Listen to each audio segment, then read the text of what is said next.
Welcome to T20 news. YCP TDP పోటాపోటీ కార్యక్రమాలకి పిలుపునివ్వడంతో అనంతపురం జిల్లా తాడిపత్రిలో టెన్షన్ వాతావరణం ఉంది.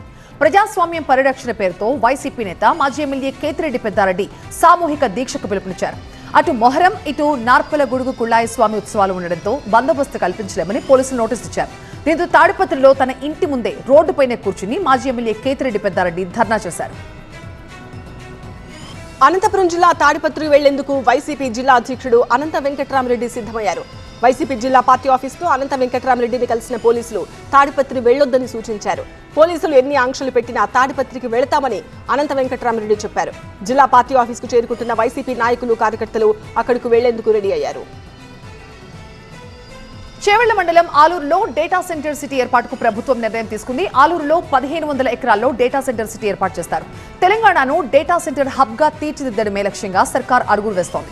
దేశంలోనే తొలి ప్రత్యేక డేటా సెంటర్ సిటీకి ప్రణాళిక రూపొందిస్తున్నారు.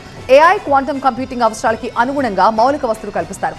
11 గిగావాట్లకు పైగా డేటా సెంటర్ సామర్థ్యమే టార్గెట్ గా ఇక్కడ పనులు సాగుతున్నాయి. కష్టాలు ఎదురైనా సత్య మార్గంలో నడవాలనే స్ఫూర్తిని మనకు మొహర్రం అందిస్తుందని సీఎం చంద్రబాబు ట్వీట్ చేశారు. మొహర్రం అంటేనే ప్రాణత్యాగం అని, సత్యం న్యాయం కోసం ప్రాణాలను సైతం లెక్క చేయకుండా పోరాడిన ఇమాం హుస్సేన్ త్యాగాన్ని స్మరించుకుందామని సీఎం అన్నారు. మొహర్రం అందరికీ శాంతి తీసుకురావాలని, ధర్మ మార్గాన్ని చూపాలని కోరారు. సాయికృష్ణ లాకప్ డెత్ కేసులో అనుమానితులుగా ఉన్న ఇద్దరు హెడ్ కానిస్టేబుళ్ల కోసం సిట్ అధికారులు గాలింపు చేపట్టారు. కొన్ని రోజులుగా సెలవులో ఉన్న ఇద్దరు హెడ్ కానిస్టేబుళ్లు ఉన్నట్టుండి ఫోన్ స్విచ్ ఆఫ్ చేసి అజ్ఞాతంలోకి వెళ్లిపోయారు. వాస్తవానికి సెలవు ముగిసిన తర్వాత విధులకు వాళ్ళు రావాల్సి ఉంది. అయితే ఇద్దరు ఇప్పటి వరకు విధులకి గైర్హాజరవుతున్నట్టుగా సిట్ గుర్తించింది. దీంతో ఈ కేసులో మరిన్ని అరెస్టులు జరగవచ్చని తెలుస్తోంది. సాయికృష్ణ కేసులో నాగరాజుతో పాటు మరికొందరి పాత్రపై కూడా సిట్ ఫోకస్ పెట్టింది. కృష్ణలంక స్టేషన్లో కీలక బాధ్యతలు నిర్వహించిన ఇద్దరిపై ప్రత్యేక విచారణ చేపట్టింది. నాగరాజు డ్రైవర్తో పాటు రౌడీ షీటర్ల బాధ్యతలు చూసిన వ్యక్తిపై ఆరా తీస్తోంది. విజయవాడ కమాండ్ కంట్రోల్ రూమ్ నుంచే సిట్ ముమ్మరంగా దర్యాప్తు కొనసాగిస్తోంది. కేంద్ర ప్రభుత్వంపై కాంగ్రెస్ జాతీయ ప్రధాన కార్యదర్శి కేసీ వేణుగోపాల్ తీవ్ర విమర్శలు చేశారు. దేశంలో ప్రజాస్వామ్య హక్కులు, పౌరసత్వ భద్రతపై ప్రభుత్వం స్పష్టత ఇవ్వాలంటూ డిమాండ్ చేశారు. సాధారణ ప్రజల్లో భయాందోళనలు, నిస్సహాయత సృష్టించడంలో ప్రభుత్వం ముందుందని ఆరోపించారు. పాస్పోర్ట్ కూడా పౌరసత్వానికి రుజువు కాదని చెప్పడం ఆందోళనకర పరిణామమన్నారు. రాజకీయ ప్రయోజనాల కోసం కొన్ని వర్గాల ఓటర్ల పేర్లని జాబితా నుంచి తొలగించే ప్రయత్నాలు జరుగుతున్నాయంటూ ఆయన ట్వీట్ చేశారు.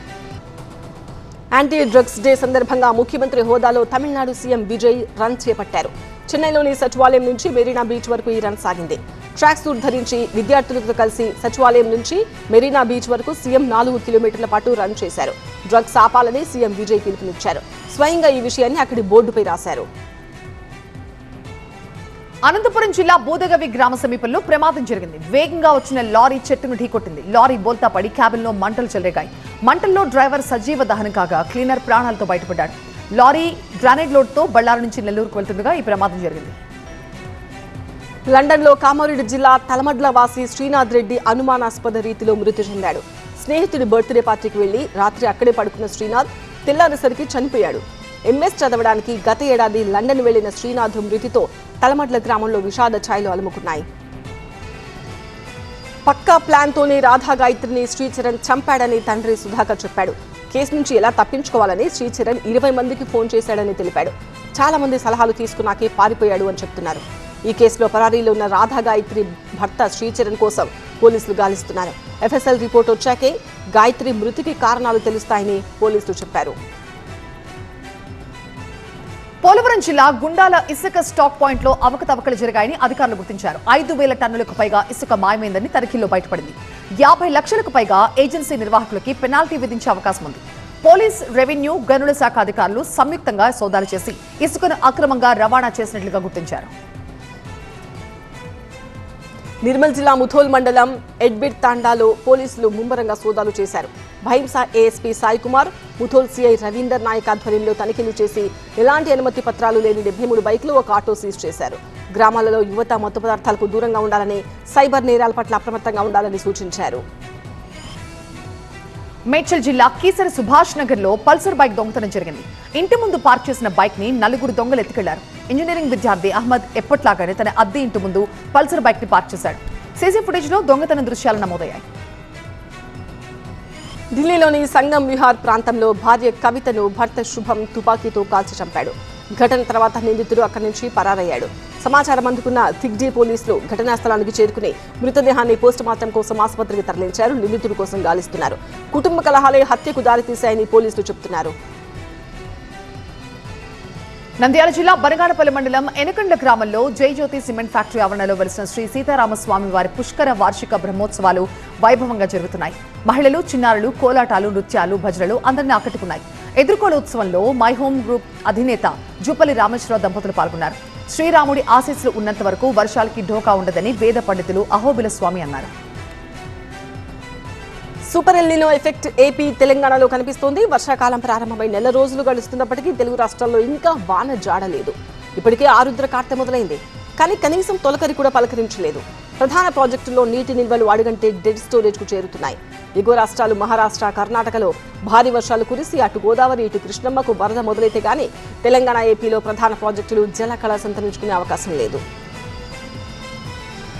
తెలంగాణ వ్యాప్తంగా వర్షాభావ పరిస్థితులు నెలకొన్నాయి. ప్రధాన ప్రాజెక్టులు డెడ్ స్టోరేజ్ కు చేరుకుని వెలవెలబోతుంటే హైదరాబాద్ నగర ప్రజలకి తాగునీరు అందించే జంట జలాశయాల పరిస్థితి దీనికి పూర్తి భిన్నంగా ఉంది. గతేడాదితో పోల్చితే హైదరాబాద్ జంట జలాశయాల్లో నీటి మట్టం పెరిగింది. గతేడాది అనంతగిరి కొండల్లో కురిసిన భారీ వర్షాలతో జంట జలాశయాలు సమృద్ధిగా కనిపిస్తున్నాయి. హిమాయత్ సాగర్, ఉస్మాన్ సాగర్ ప్రాజెక్టులో నీటి నిల్వ బాగానే ఉంది. గతేడాది మే నెలలోనే జూరాల ప్రాజెక్టుకు వరద జలాలతో కలకల్లాడింది. గేట్లు ఎత్తి కృష్ణా జలాలను దిగువకు విడుదల చేశారు. ఈసారి పరిస్థితులు ఇందుకు విరుద్ధంగా ఉన్నాయి.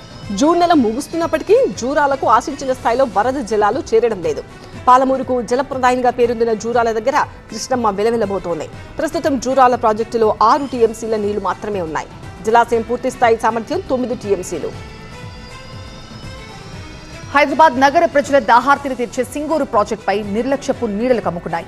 ప్రాజెక్ట్ రివిట్మెంట్ పనులు ఇంకా పూర్తి కాకపోవడంతో రాబోయే రోజుల్లో మహానగరానికి తాగునీటి ఇబ్బందులు వచ్చే అవకాశం ఉంది.